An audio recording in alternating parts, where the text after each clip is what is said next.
Macho John Madden, no longer in Asheville, North Carolina. I can't use that intro anymore.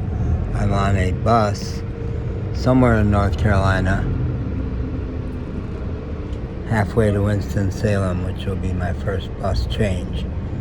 And this leg of the trip to Houston is going to take 34 hours and 3 changes. The seat is comfortable, the Wi-Fi works, and I'm happy and content this morning. And the sun on and off is shining on me, which I like. And getting away from Asheville was relatively effortless, and beautiful goodbyes with a couple of friends this morning. I'm wanting to reflect on a conversation I had with a friend this morning about peace, which is obviously wonderful, but at least in Asheville and among some New Age circles, honestly overrated. I'm sorry, it's overrated. It's not the answer to every situation. Jesus said, I came not to bring peace but the sword. Brene Brown, who I regard as the wise woman for our time, said you need the dialectic between open heart and solid boundaries. Open heart is easy, relatively easier for us nice middle-class people. Solid boundaries is tougher.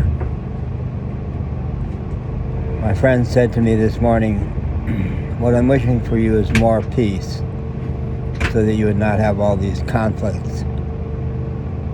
And I said to her, you know, I think you're not tracking how peaceful I actually am. I have deep within me a state of very deep peace that I could not have imagined years ago, that I return to many times a day. Certainly every time I have a cigarette, yeah, I get peaceful. My mind gets totally quiet. I let go of everything. I'm getting better and better all the time. But I do not believe that a soft, loving, kind response is the answer to every situation. No. I'm proud of having punched my racist neighbor so that my black friend whom he had insulted and who was on probation for fighting would not do it. Proud of that. It's one of my finest moments. I'm proud of having killed, consciously planned to kill, and then killed the killer dog of El Diamante, Mexico. The Mexicans who heard me say, I will not leave this village until I have that dog dead, because he's going to keep coming back attacking our dogs. He already had seriously wounded 2 of them, and he clearly would not stop. I was the one who had to break up each fight.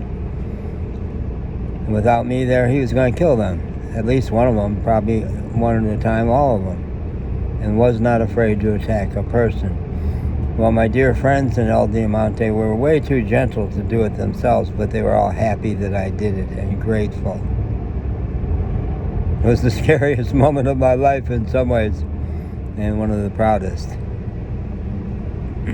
I don't have any regret that I stomped out of the rescue mission, Western Carolina Rescue Mission. It's an oppressive place. And I took on the boss, told him off in front of all the men of the shelter, and punctuated it by saying, fuck you, as I left. And every man there, no matter how loyal they were to him, has respected me for what I did. I don't regret that. I recently, in an encounter group at the United Way building, when a guy who wanted to be alpha man in the room kept picking at me, I told him to stop, in a tone of voice that frightened some people, sure frightened him. One of the leaders called it emotionally violent. Other people were clearer and said, no, it wasn't violent, it was just powerful. And one woman in the group said, I want to learn how to do that. As a woman in this world, I need to be able to say stop in a way that somebody knows I mean it.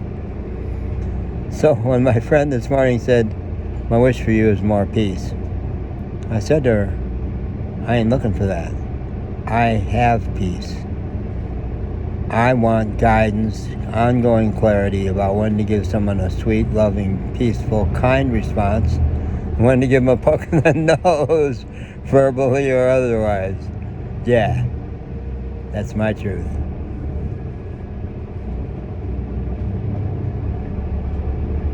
Howard Henry used to say, oh yeah. I'll say, I'm done, get out of here.